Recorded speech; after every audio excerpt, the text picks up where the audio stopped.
आँखों में नींद बहुत है मगर सोना नहीं है। आँखों में नींद बहुत है मगर सोना नहीं है।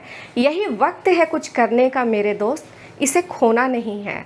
नमस्कार, डॉक्टर राज क्लासेस में आपका एक बार फिर से बहुत बहुत स्वागत है। तो हर बार की तरह हम इस बार भी इतिहास की कड़ियों को आगे बढ़ाते हैं। आज चलते हैं उस सम्राट के बारे में बातें करने के लिए जिसे प्राचीन भारत के महानतम सम्राट के नाम से जाना जाता है। जी हाँ, सही सोच रहे हैं आप, वो है अशोका द ग्रेट।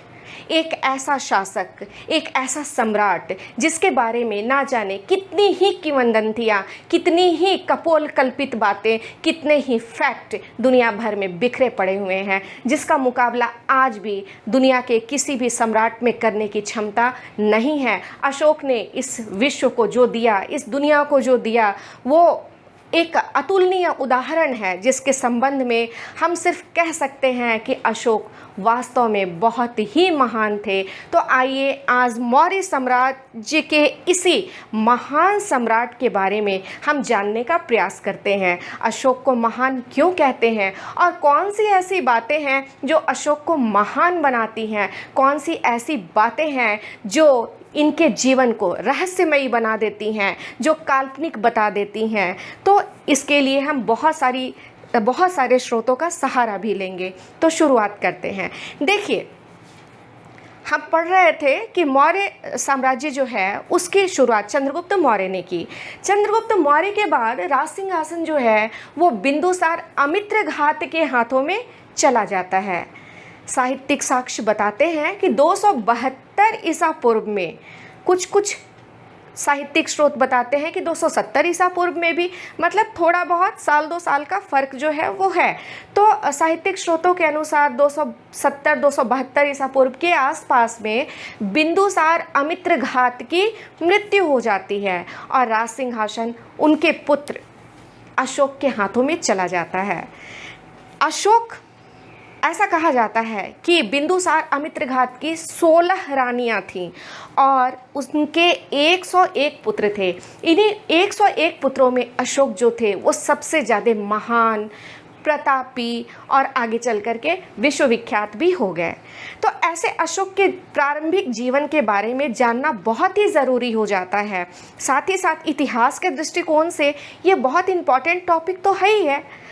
आपको इसके अतिरिक्त परीक्षाओं के लिए भी सबसे ज़्यादा यदि मौर्य साम्राज्य से कोई प्रश्न आता है तो वो अशोक के जीवन से ही संबंधित है, चाहे उनकी विश्व विजय की नीति हो या विश्व विजय के तरीकों की नीति हो, तो आपको अशोक के बारे में जानना ही है। तो बिंदुसार अमित्रघात की 16 रानियां और 101 पुत्रों में अशोक जो थे वो सबसे ज़्यादा प्रतिभाशाली उनके पुत्र हुए जिन्होंने मौर्य साम्राज्य की बागडोर संभाली। अब अशोक के प्रारंभिक जीवन के बारे में हमें कैसे पता चलता है? तो लिहाजा जाहिर है कि इतिहास की जानकारी के 3 स्रोत मुख्य हैं। पुरातात्विक स्रोत हैं, साहित्यिक स्रोत हैं और इसके अतिरिक्त विदेशी यात्रियों के वृत्तांत हैं।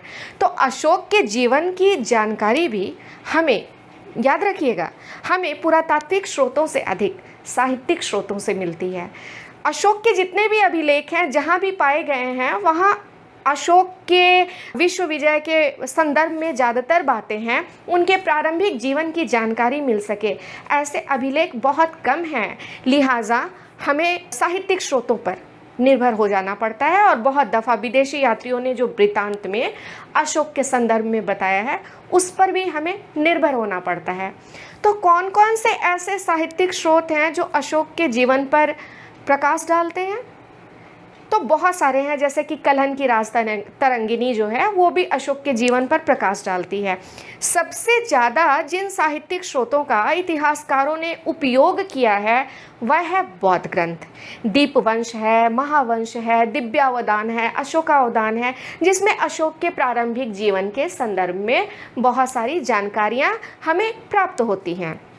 तो अशोक का बचपन जो है वो अन्य राजकुमारों की भांति ही बीता और बिंदुसार अमित्रघात के ये पुत्र थे।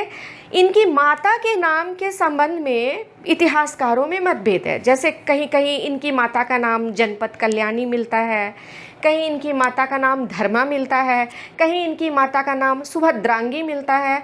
तो इस तरह से माता के नाम में विविधता है और अलग अलग नामों से इनकी माता को जाना जाता है। भाइयों में 2-3-4 भाइयों के नाम विशेष रूप से बार बार इतिहासकार उपयोग में लाते हैं, जैसे कि सुमन है, सुशीम है, तिशे है। तो ये सारी चीज़ें आपको याद रखनी पड़ेगी। और जो भी बौद्ध ग्रंथ है वो ये बताते हैं कि अशोक को सिंहासन प्राप्ति के लिए काफ़ी जद्दोजहद करनी पड़ी थी, काफ़ी संघर्ष करना पड़ा था, गृह युद्ध का सामना करना पड़ा था। और इस बात में सत्यता हम इसलिए भी पाते हैं कि 270-72 ईसा पूर्व में जब सिंहासन मिला अशोक को, उसके बाद में लगभग 4 वर्षों का हम गैप पाते हैं। 4 वर्ष जो हैं वो पूरी तरह से अपने आप को सिंहासन पर बैठाने में अशोक को लग गए थे। तो इन 4 वर्षों में क्या हुआ, अशोक के जीवन में इन 4 वर्षों में क्या हुआ होगा? तो निश्चित तौर पर जैसा कि सभी साहित्यिक स्रोत बताते हैं कि एक उत्तराधिकार का युद्ध बिंदुसार अमित्रघात के पुत्रों के बीच में हुआ। जैसे कि महावंश है और दीपवंश है, ये बताते हैं कि अशोक को अपने भाई सुमन के साथ में उत्तराधिकार का युद्ध लड़ना पड़ा। वहीं दिव्यावदान यह बताता है कि अशोक के ऊपर सुशीम ने अपने 99 भाइयों के साथ आक्रमण किया था, जिसमें उनकी पराजय हुई। बहुत सारे इतिहासकार विशेषकर जो बौद्ध ग्रंथ हैं वो ये बताते हैं कि अशोक अपने 99 भाइयों को मारकर गद्दी पर बैठा था। तो क्या अशोक हत्यारे थे? क्या अशोक ने अपने भाइयों की हत्याएं की? ये एक बहुत ही विवादाग्रस्त प्रश्न है जिसका कि जवाब जानना हमारे लिए बहुत ही ज़रूरी है, और इसका जवाब जो है वो आगे की वीडियो में छुपा हुआ है। हाँ, ये ज़रूर है कि अशोक को एक उत्तराधिकार के युद्ध का सामना करना पड़ा था, और इससे ज़्यादातर इतिहासकार सहमत हैं। आपको बता दूं कि वेल्स जैसे इतिहासकार तो यह भी मानते हैं कि पूरे विश्व में अशोक जैसा प्रतापी और महान सम्राट ना पहले कभी पैदा हुआ था, ना कभी पैदा होगा, ऐसा उनका मानना है। क्योंकि इस अशोक की जो साम्राज्य विस्तार की नीति थी, जो साम्राज्य को अक्षुण्ण रखने की नीति थी, जो विश्व विजय की नीति थी, वो एक साथ किसी एक शासक में देखने को नहीं मिलती है। तो उनका यह कहना भी बिल्कुल सही प्रतीत होता है। रही उत्तराधिकार की बात, तो देखिए, जो भी प्रारंभिक जीवन के बारे में, अशोक के बारे में हमें जानकारी मिलती है वो बौद्ध ग्रंथों से मिलती है। और बौद्ध ग्रंथ ही यह लिखते हैं कि अशोक को उत्तराधिकार के युद्ध का सामना करना पड़ा था और उसने 99 भाइयों की हत्या करके सिंहासन प्राप्त किया था। अगर ये मान भी लेते हैं कि ऐसा हुआ था, हालांकि देखिए इसमें कपोल कल्पना ज़्यादा है, क्योंकि बहुत सारे हम ऐसे उदाहरण पाते हैं जिसमें देखते हैं कि अशोक अपने सगे संबंधियों के लिए बहुत ही दयालु, उदार, सहृदय था। उसने अपने भाई तिष्य को उपराजा नियुक्त करके रखा था। तो ऐसी स्थिति में ऐसा भला कैसे हो सकता है कि कोई व्यक्ति अपने 99 भाइयों का वध कर दे सिर्फ साम्राज्य प्राप्ति के लिए? और ये इन बातों की पुष्टि आगे की वीडियो में भी होगी, लेकिन फिलहाल ये जो है, मतलब जो बौद्ध ग्रंथ कहते हैं कि वो उसने हत्या करके 99 भाइयों की हत्या करके गद्दी प्राप्त की, और जिसको आधुनिक इतिहासकार काट देते हैं कि नहीं ऐसा नहीं हुआ था। तो चलिए एक तर्क के आधार पर इसकी विवेचना कर लेते हैं। जैसे कि आगे चल करके अपने साम्राज्य के शासन में, मतलब कलिंग विजय के बाद में अशोक ने बौद्ध धर्म अपना लिया था। तो शायद बौद्ध धर्म यह दिखाना चाहता हो, या बौद्ध लेखक ये दिखाना चाहते हो कि बौद्ध धर्म अपनाने के पूर्व अशोक जो था वो बहुत कठोर था, निर्दयी था, निर्मम था, और उसने सिंहासन के लिए अपने भाइयों की हत्या की। और वो बौद्ध धर्म अपनाने के बाद दयालु हो गया, सहृदय हो गया। तो इस तरह की बातें, और इसे हम कपोल कल्पना मान सकते हैं। तो इतनी बातें तो आपको क्लियर हो गई होंगी कि जो भी अशोक के बारे में जानकारी है वो साहित्यिक स्रोतों पर निर्भर करती है, और साहित्यिक स्रोत जो है उसकी माता का नाम सुभद्रांगी, धर्मा, जनपद कल्याणी बताते हैं। अशोक के 101 भाई थे, मतलब अशोक को मिलाकर 101 भाई थे। ठीक है, तो ये सारी बातें क्लियर हो गई। बिंदुसार के शासनकाल में ही अशोक अवंती का राज्यपाल हो चुका था। अवंती का क्षेत्र अशोक को संभालने के लिए दिया हुआ था। वही अशोक का विवाह जो है विदिशा की शाक्य राजकुमारी महादेवी के साथ में हुआ, ये आपको याद रखना होगा।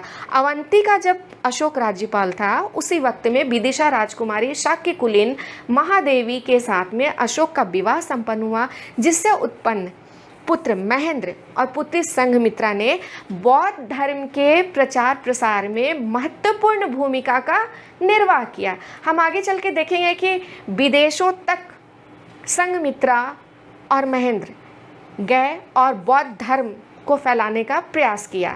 हालांकि अशोक ने जिस धर्म को अपनाया था वो पूरी तरह से बौद्ध धर्म भी नहीं था। फिर वो कौन सा धर्म था, उसकी नीतियाँ क्या थी, ये भी हम आगे चल करके आगे की वीडियो में देखेंगे। लेकिन प्रारंभिक जीवन आपको जानना बहुत ज़रूरी है। तो यहाँ तक बिल्कुल क्लियर हो गया होगा। आगे चलते हैं। देखिए, अशोक ने सिंहासन प्राप्ति के बाद दिग्विजय की नीति अपनाई, साम्राज्य विस्तार की नीति अपनाई। उसने एक तरफ बिंदुसार द्वारा विजित प्रदेशों को बिल्कुल उनका शासनभार संभाल लिया, अच्छे से उनका संचालन करने लग गए।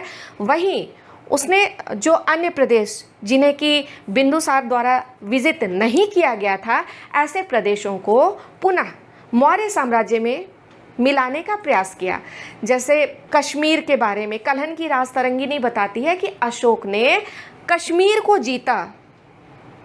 वो तो यहाँ तक कहते हैं कि श्रीनगर का निर्माण भी अशोक ने ही कराया। और ये एक बहुत इम्पॉर्टेंट प्रश्न है कि श्रीनगर का निर्माण किस सम्राट ने किया था, तो आप याद रखेंगे अशोक ने किया था।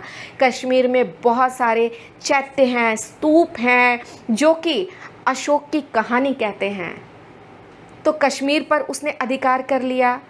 शेष भारत में, मतलब कि कश्मीर से लेकर नैलोर तक और बंगाल से लेकर हेरात तक पूरा का पूरा भारत अशोक के अधीन था। ऐसी स्थिति में वह कौन सा राज्य था, वो कौन सा ऐसा क्षेत्र था, वह कौन सा ऐसा प्रदेश था जिसकी स्वतंत्रता अशोक को चुभ रही थी, जिसे वो मौर्य साम्राज्य में शामिल करना चाहता था? तो ये कलिंग है, जिसके बारे में आपने पढ़ा भी होगा या आप जानते भी होंगे। और ये कलिंग आज का उड़ीसा है। ये प्रदेश जो है, कलिंग प्रदेश जो है, वो अशोक की आंखों में क्यों चुभ रहा था? क्यों अशोक कलिंग पर आक्रमण करना चाहते थे? तो इसका उत्तर है कि कलिंग जो कभी नंद सम्राटों के अधीन हुआ करता था, नंद सम्राटों का जैसे ही शासन समाप्त होता है, कलिंग अपनी स्वतंत्रता की घोषणा कर देता है।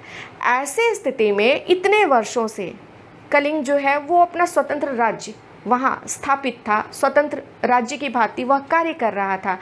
पुनः बिंदुसार भी कलिंग को जीत करके मौर्य साम्राज्य में शामिल करना चाहते थे, जिसे कि बिंदुसार कर नहीं पाए थे। ऐसे स्थिति में कलिंग को वापस मौर्य साम्राज्य में शामिल करने का बीड़ा अशोक ने उठाया और उसने कलिंग पर आक्रमण किया। ये तो पहली बात हो गई कि कलिंग को अशोक मौर्य साम्राज्य में शामिल करना चाहते थे। इसके अलावा जो दूसरा प्रमुख कारण था वह था कि कलिंग की सीमाएं जो हैं वो समुद्र तट से मिलती थी, और ऐसी स्थिति में यदि कलिंग मौर्य साम्राज्य का हिस्सा हो जाता है या उसका अंग हो जाता है, तो ऐसी स्थिति में वाणिज्य व्यापार जो है या वैदेशिक संबंध स्थापित करना समुद्र मार्ग के रास्ते आसान हो जाता। तो बेझिझक अशोक इस पर अपना अधिकार स्थापित करना चाहते थे। उन्होंने कलिंग पर आक्रमण किया। अपने साम्राज्य स्थापना के 8वें वर्ष में उन्होंने कलिंग पर आक्रमण कर दिया। कलिंग ने भी इस आक्रमण का पुरजोर जवाब दिया। एक भयंकर युद्ध हुआ और इतिहास में, प्राचीन भारत के इतिहास में कोई भी ऐसा युद्ध नहीं है कलिंग के अतिरिक्त जिसने कि पूरे के पूरे भारत की दिशा को परिवर्तित कर दिया। और वह जो दिशा प्रारंभ हुई वह आज तक निर्बाध रूप से चल रही है। वरना कहाँ ऐसा था कि प्राचीन भारत में शस्त्र उठाने वाले सम्राटों ने शास्त्र उठा लिया हो। तो कलिंग पर आक्रमण ने एक नया इतिहास रच दिया। भयंकर युद्ध हुआ, भयंकर रक्तपात हुआ, लाखों लोग मारे गए, लाखों लोगों का अंग भंग हो गया, रक्त की नदियां बह गई। ये सारा का सारा मतलब बिल्कुल विभत्स दृश्य जो है वो स्थापित हो गया। ऐसी स्थिति में अशोक ने कलिंग को जीत तो लिया, लेकिन उसका हृदय बहुत ही द्रवित हो गया, व्यथित हो गया।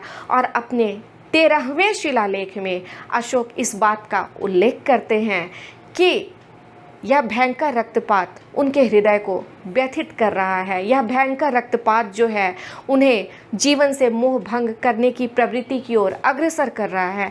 तो ऐसी स्थिति में कलिंग का युद्ध अशोक के जीवन की निर्णायक घटना शुरू हुई और शस्त्र उठाने वाले हाथों ने युद्ध घोष की जगह धम घोष, धम विजय, धम पताका फहराने का निश्चय कर लिया। अब एक महत्वपूर्ण प्रश्न यह है कि क्या कलिंग युद्ध के बाद अपने विजित प्रदेशों को या अपने सीमावर्ती प्रदेशों को जो जिस पर अधिकार था, या अब भारत के भीतर के अन्य प्रदेशों पर जहां मौर्य साम्राज्य का शासन चलता था, तो क्या अशोक ने इन्हें छोड़ दिया था?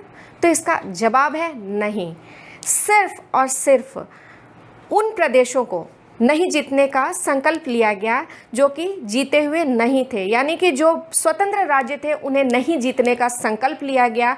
और बाकी राज्यों के लिए जो कि विजित प्रदेश थे या जो मौर्य साम्राज्य का अंग थे या उनका हिस्सा थे, उनके लिए बल प्रयोग उसी प्रकार जारी रहा, या बल के आधार पर ही उनका शासन जो है वो चलता रहा।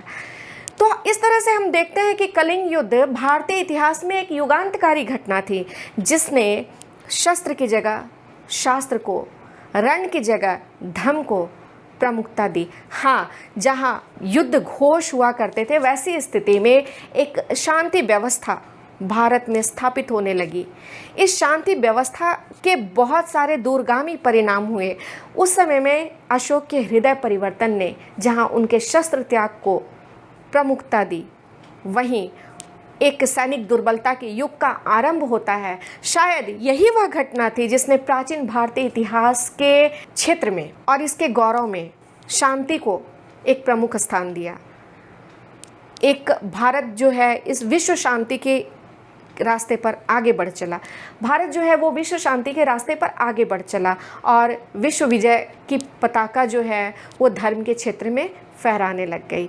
तो इस तरह से जो अशोक का साम्राज्य था, इतना विस्तृत साम्राज्य था, जो कि बंगाल से लेकर के हेरात तक, जो कि कश्मीर से लेकर के नैलोर तक स्थापित था, उसे तलवार की जगह धर्म के आधार पर एक दूसरे से जोड़े रखने का प्रयास अशोक के द्वारा प्रारंभ किया गया। और ये अशोक की एक ऐसी नीति थी जिसने भारत को सर्वश्रेष्ठ बनाया।